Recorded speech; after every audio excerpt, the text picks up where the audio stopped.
नमस्कार, जन उत्तराखंड में आप सभी का स्वागत है। मैं हूं प्रभात। सबसे पहले हेडलाइंस।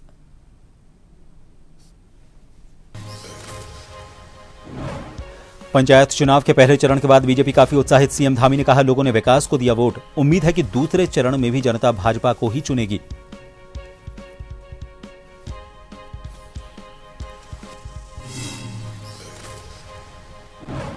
पंचायत चुनाव के दूसरे चरण के लिए मतदान 28 को दूरस्थ मतदान केंद्रों के लिए पोलिंग पार्टियां रवाना। निर्वाचन कर्मियों को निष्पक्ष, शांतिपूर्ण और समयबद्ध मतदान सुनिश्चित करने के निर्देश।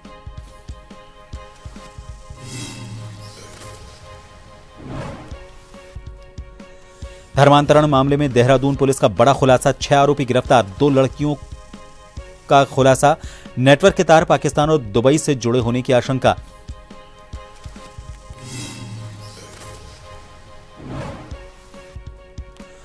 रुड़की के नेहरू स्टेडियम का अब होगा कायाकल्प। 2.25 करोड़ के बजट में से पहली किस्त 93 लाख जारी। जल्द शुरू होगा विकास कार्य।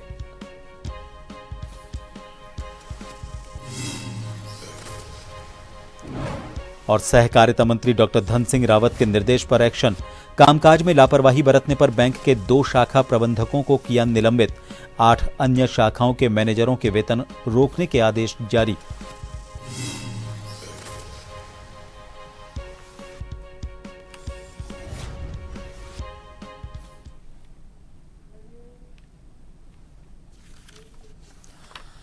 लोहाघाट में आज 26वें करगिल शौर्य दिवस को काफी धूमधाम के साथ मनाया गया। पूर्व सैनिक लीग संगठन जिलाध्यक्ष कैप्टन आर.एस. देव की अध्यक्षता में हुए शहीद स्मारक पर कार्यक्रम में मुख्य अतिथि पालिका अध्यक्ष गोविंद वर्मा, विशिष्ट अतिथि व्यापार मंडल अध्यक्ष मनीष जुकरिया और भाजपा प्रदेश कार्यकारिणी सदस्य सतीश पांडे के द्वारा तिरंगा फहराकर कार्यक्रम का शुभारंभ किया गया। कार्यक्रम में बड़ी संख्या में पूर्व सैनिक और वीर नारियां मौजूद रहीं।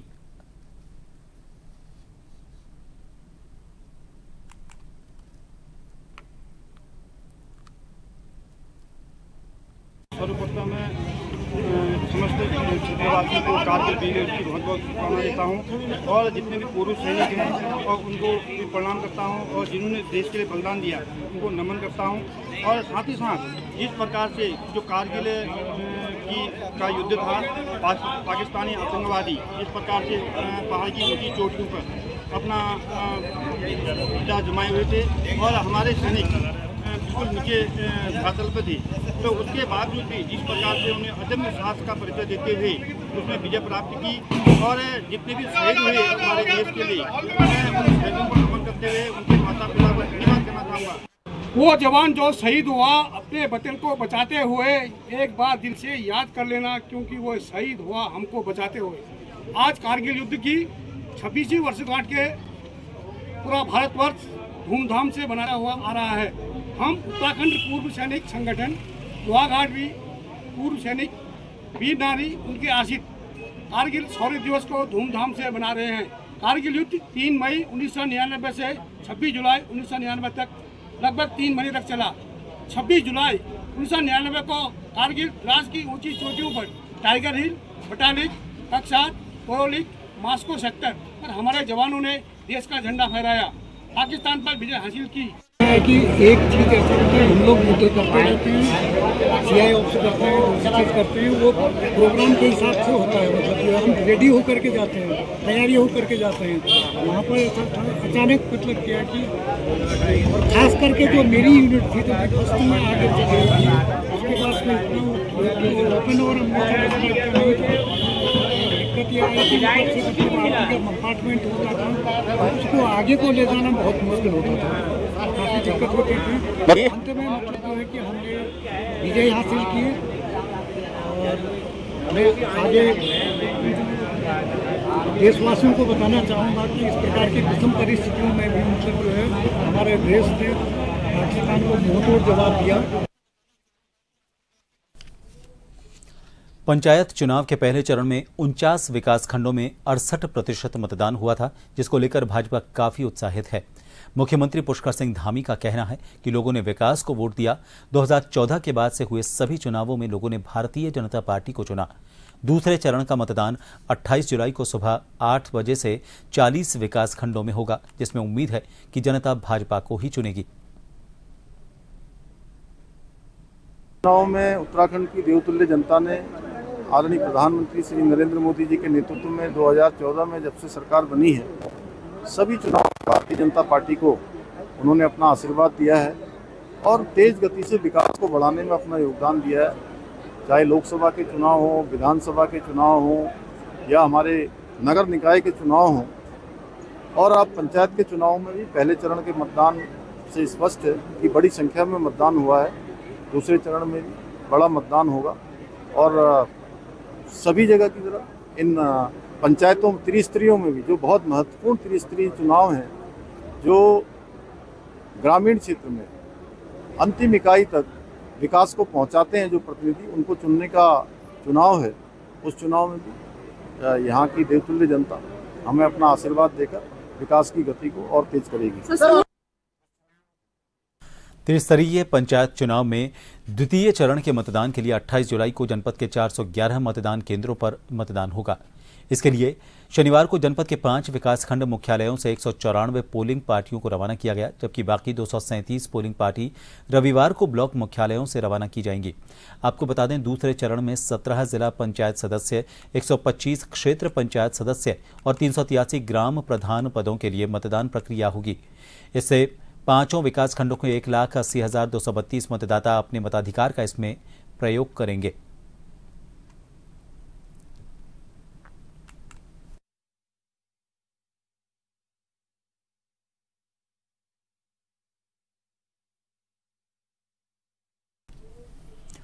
त्रिस्तरीय पंचायत चुनाव को लेकर डोईवाला विकासखंड में 28 जुलाई का मतदान होना है। इसके लिए आज चुनाव प्रचार का आखिरी दिन था, जिसका शोर शाम को थम गया। चुनाव प्रचार के आखिरी दिन तमाम प्रत्याशियों ने चुनावी मैदान में अपनी ताकत दिखाते हुए रैली निकाली और शक्ति प्रदर्शन किया।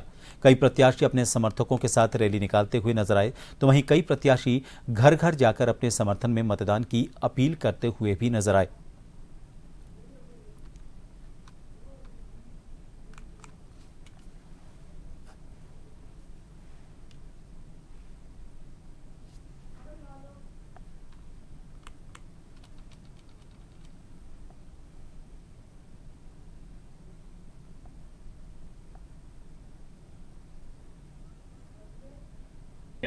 मुझे जनता का अपार सहयोग समर्थन मिला है, तो मुझे ऐसा लगा है कि कोई है ही नहीं लाइन पे, लीड पे, क्योंकि जहाँ मैं जा रहा था यही लग रहा था, क्योंकि मैं अपने कार्य को लेकर उनके आगे गया हूँ। कार्य की है मैंने 5 वर्ष का कार्यकाल था हमारा, जिसमें 3 वर्ष तो कोरोना काल में चले गए, तो कोरोना काल में भी जनता की सेवा की है, निस्वार्थ भाव से करी है।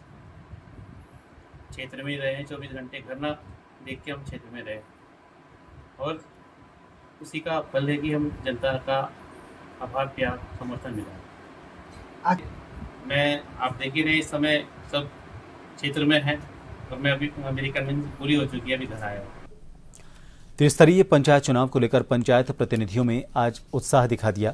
दरअसल आज चुनाव प्रचार का आखिरी दिन था, जिसे देखते हुए प्रत्याशियों ने जनता को रिझाने के लिए प्रचार प्रसार के आखिरी दिन पूरी ताकत झोंक दी। सल्ट विधायक महेश जीना ने कहा कि उनका लगातार सल्ट क्षेत्र में भ्रमण कार्यक्रम रहता है। मातृशक्ति सहित अन्य भारी समर्थन मिल रहा है।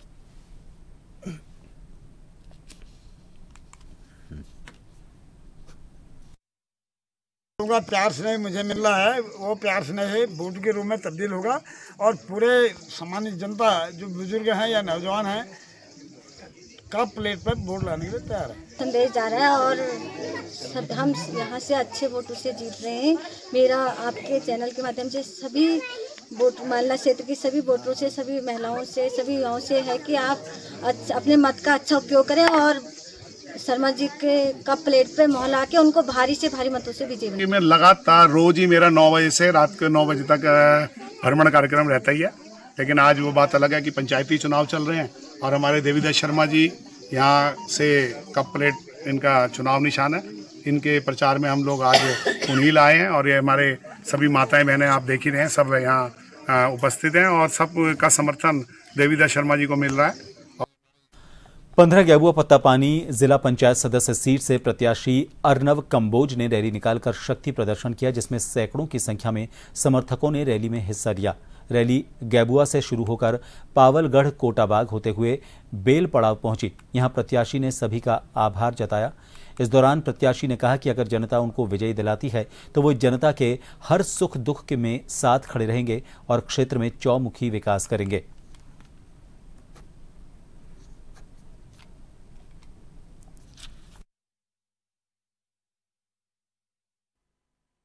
प्रचार का अंतिम दिन था और आज हमने एक रैली का आयोजन किया था जिसमें क्षेत्र के पूरी जनता, मातृशक्ति और युवाओं ने बढ़ चढ़कर हिस्सा लिया और इस रैली को भव्य और सक्सेसफुल किया।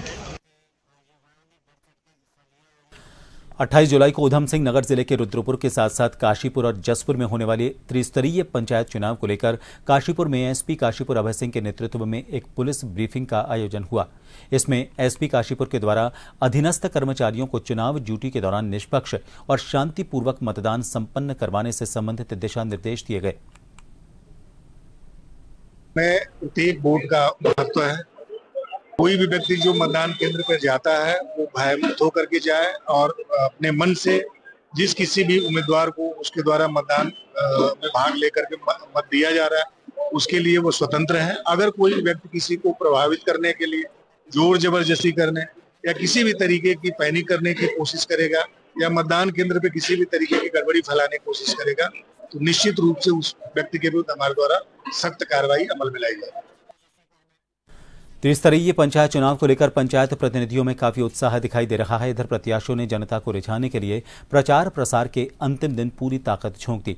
इस दौरान सल्ट विकासखंड के उजड़ाड़ जिला पंचायत सीट से निर्दलीय प्रत्याशी मनमोहन सिंह बंगारी ने कहा कि शिक्षा स्वास्थ्य चिकित्सालय में डॉक्टरों की नियुक्ति की जाएगी।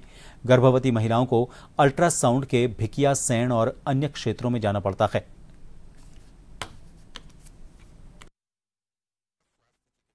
शिक्षा स्वास्थ्य बेसिकली यही मेरे मुद्दे हैं क्योंकि यही हमारी समस्या है यहाँ पे। स्वास्थ्य के उसमें हमें बहुत पीछे है हमारे क्षेत्र की जनता। यहाँ पे ना कोई चाइल्ड स्पेशलिस्ट है ना कोई गायनी जहाँ पे बैठती है स्त्री रोग विशेषज्ञ। और अल्ट्रासाउंड के लिए हमारी जनता को परेशान होना पड़ता है। भिक्यासैन में अल्ट्रासाउंड है वो केवल गर्भवती महिलाओं का वहाँ पे अल्ट्रासाउंड किया जाता है। मेरा एक प्रयास रहेगा कि अगर मैं चुनाव जीत के जाता हूँ लोगों का मेरे पास आशीर्वाद रहेगा तो मैं अल्ट्रासाउंड व्यवस्था यहाँ पे भिक्यासैन में सुचारू कराऊंगा सब आम आदमी के लिए। और रतखान और इन हॉस्पिटल में दवाएं और कुशल चिकित्सक की नियुक्ति करवाने का मेरा प्रयास रहेगा जिसमें मैं सफल भी रहूँ।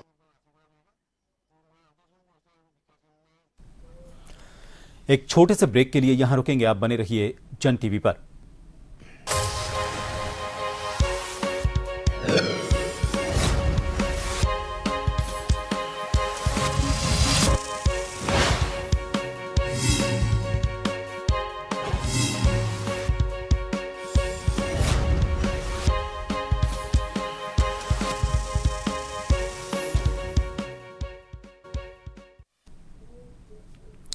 एक बार फिर आप सभी का स्वागत है। उत्तर प्रदेश में धर्मांतरण के चर्चित छांगुर केस जैसा एक मामला अब उत्तराखंड में भी देखने को मिला है।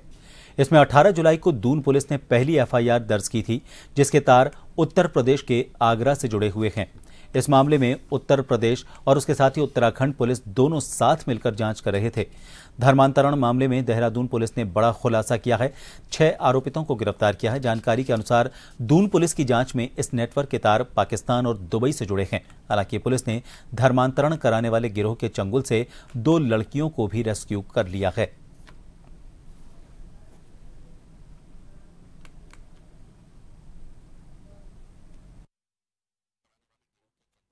झांगुर का केस है वो यूपी द्वारा जो है यूपी पुलिस द्वारा इन्वेस्टिगेट किया जा रहा है। और मैंने अभी जैसे अपना शुरू के अपने जो बाइट दी थी उसमें कहा था बहुत सारे ऐसे इश्यूज होते हैं जो नेशनल इंपॉर्टेंस और नेशनल सिक्योरिटी से कंसर्न होते हैं तो उस बहुत अर्ली स्टेज पर उसको डाइवर्ज करना ठीक नहीं रहता।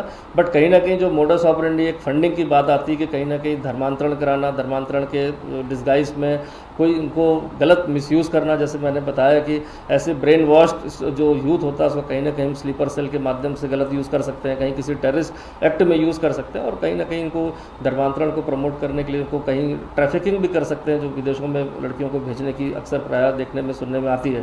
तो इसका डायरेक्ट कनेक्शन अभी तक मेरी इन्वेस्टिगेशन में, हमारी इन्वेस्टिगेशन में नहीं आया, बट जो मोडस ऑपरेंडी है या विदेशों से इसका कहीं ना कहीं मनी ट्रेल है वो कुछ ना कुछ कनेक्टेड है, बट अभी बहुत अर्ली है इसको कहना कि वो दोनों केसेस आपस में कनेक्टेड है कि नहीं है।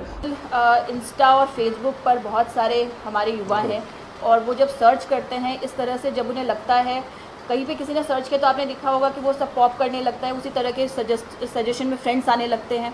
तो फिर जब इन्होंने देखा और उन लोगों को लगा कि ये कुछ कोई इंटरेस्टेड है तभी हमें सर्च कर रहा है, तो जब ये फिर खुद से संपर्क करते हैं, जैसे कि मरियम ने भी बताया, सुमैया ने भी बताया कि जैसे ही ऐसा होता है तो जैसे किसी का फ़ोन आ जाता है, वो कहता है कि अच्छा आप कहाँ रहते हैं, क्या करते हैं, तो ऐसे वो इंस्टा पे बातें भी करने लगते हैं, उस पर चैट शुरू हो जाती है। रिक्वेस्ट करती हूँ कि अपने बच्चों को धर्म से रिलेटेड नॉलेज दें, उनसे जुड़े रहिए, उनकी सारी जितनी भी अच्छी बुरी मतलब आदतें उन पे नज़र रखिए, कोई किसी गलत ट्रैप में ना फंसे और माँ बाप अपने बच्चों के साथ जितना क्लोज़ कनेक्शन बना के रखे इन अ गुड वे उतना ज़्यादा अच्छा है और अपने बच्चियों को बचाएं गलत चीज़ों से।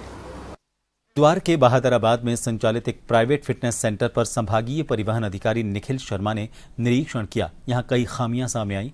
निरीक्षण के दौरान आरटीओ ने सेंटर संचालक को स्पष्ट निर्देश दिए कि सभी तकनीकी कमियों को तय समय पर दूर किया जाए, वरना विभागीय कार्रवाई की जाएगी। निरीक्षण में यह भी पाया गया कि सेंटर में लगे वॉइस कैमरों का कंट्रोल परिवहन कार्यालय में नहीं है, जिस पर आरटीओ ने नाराजगी जताते हुए तत्काल कंट्रोल लिंक कार्यालय से जोड़े जाने के निर्देश दिए। साथ ही शिकायत पेटी लगाने के भी आदेश दिए गए, जिसकी चाबी केवल परिवहन अधिकारियों के पास ही रहेगी और वे ही शिकायतें खोलकर देखेंगे। ये फिटनेस सेंटर यहाँ पे जो बहादुराबाद में एक प्राइवेट संस्था द्वारा संचालित किया जाता है, तो आज उसका हमारे कार्यालय द्वारा निरीक्षण किया गया है।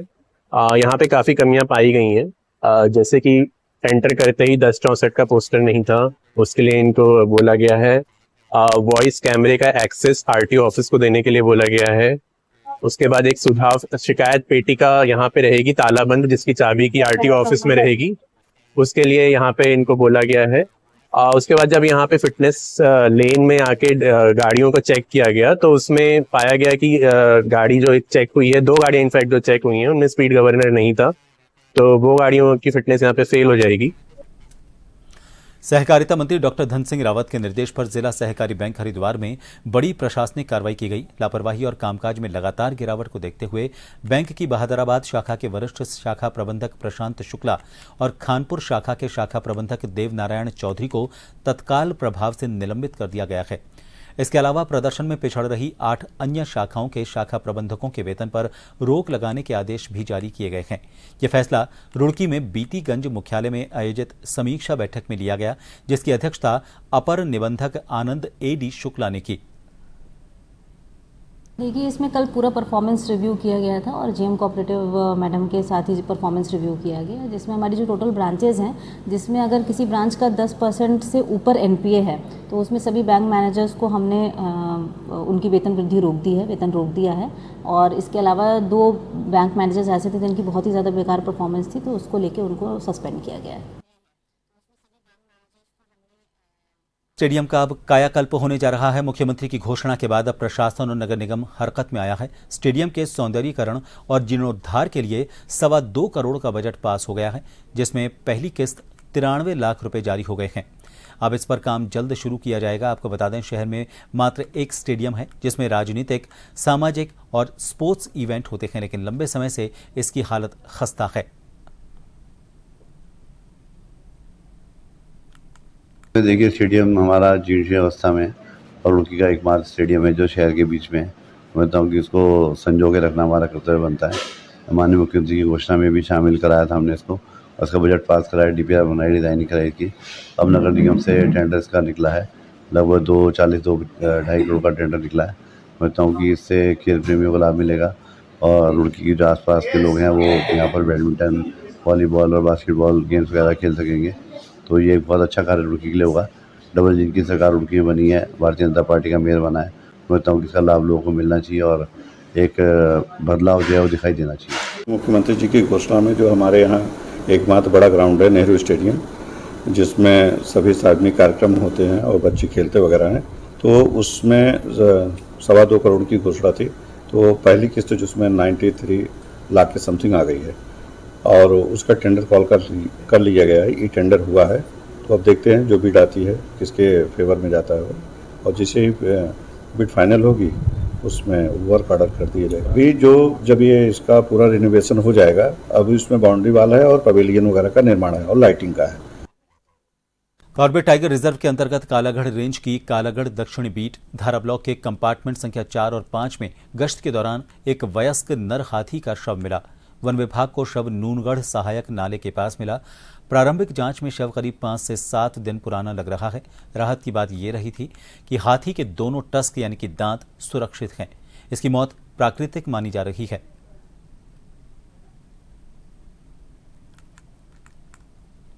वन कर्मचारी हैं, उन्होंने कल शाम को जब वो गश्त पे गए तो उन्होंने वहां पर एक मृत जो हाथी था उसको देखा है। वो हाथी वयस्क है और नर है और उसके दोनों जो दांत हैं वो सुरक्षित हैं। तो उसके बाकी अंग जो थे सब सुरक्षित हैं। वो कम 3 से 4 दिन पुराना जो मामला है वो है और हमने उसका पोस्टमार्टम के आदेश दे दिए हैं। जो प्रोटोकॉल बनाया गया है एलिफेंट मोर्टेलिटी में उसके पोस्टमार्टम का, उसको फॉलो करते हुए जो पशु चिकित्सक हैं उनके द्वारा इसको किया जाएगा। सुबह दूर अज्ञात नकाबपोशों ने एक ग्रामीण इलाके में घर में घुसकर दिन दहाड़े लूट की वारदात की। नकाबपोशों ने घर के अंदर दाखिल हो युवक को मारपीट कर घायल करते हुए उसे नशीला पदार्थ सुंघाकर बेसुध कर दिया और अलमारी में रखे लाखों रुपए के सोने चांदी के जेवरात और नकदी लूट कर ले गए। ग्राम नारायणपुर मूलिया बसई निवासी राजेंद्र सिंह ने बताया कि वो पत्नी के साथ चुनाव प्रचार में गए हुए थे। घर में बीमार अपने वृद्ध पिता की देखभाल के लिए अपने बेटे को घर में छोड़कर गए थे।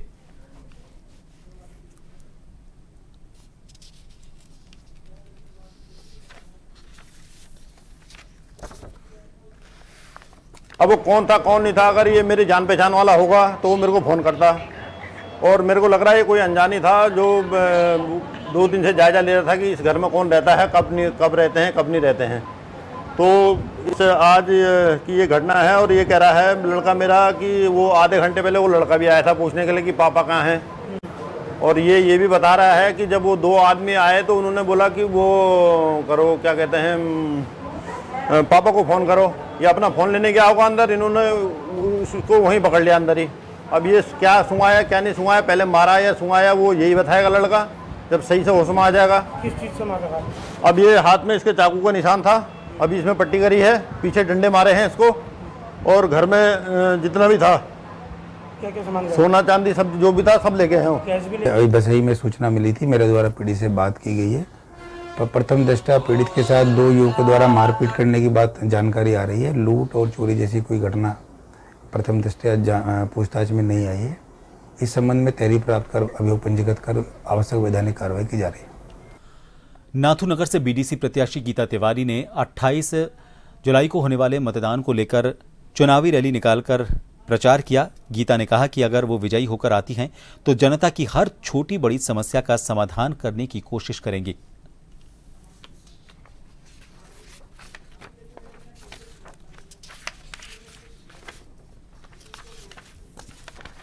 मुझे आज बहुत अच्छा महसूस हो रहा है, इतनी जन समर्थन मिल रहा है मुझे, जो पूरा हमारा गांव भी इसमें समर्पित है। नाथूनगर बीडीसी क्षेत्र जितना आता है सभी लोग हमारे साथ जुड़े हुए हैं और मुझे लग रहा है कि मैं अपने जीत के संपूर्ण आश्वस्त हूँ। लक्ष्य ये है, आज हमारा अंतिम दिन था कैंपेन का और हमें अपार जन समर्थन मिला है। नया पांडे गाँव, नाथूनगर, कप्तानगंज, सलचिया जो भी हमारे क्षेत्र पंचायत सदस्य नाथूनगर क्षेत्र से आती है। और जहाँ समस्याओं की बात है, ये श्रीमती गीता तिवारी जी यहाँ से 10 साल से गांव के लिए समर्पण भावना से प्रधान के रूप में कार्य कर रही हैं। अब आगे इनको क्षेत्र पंचायत सदस्य के रूप में ये विजयी मिलती हैं तो ये ब्लॉक प्रमुख का इस कोटाबाग विकासखंड से दावा करेंगी और हमें आशा है पार्टी से भी और पूरे क्षेत्र से हमें बीडीसी मेंबर जो भी चुन के आएंगे हमें इस पद पर जो है अपना बहुमत देंगे। फिलहाल के लिए इस बुलेटिन में इतना ही। नमस्कार।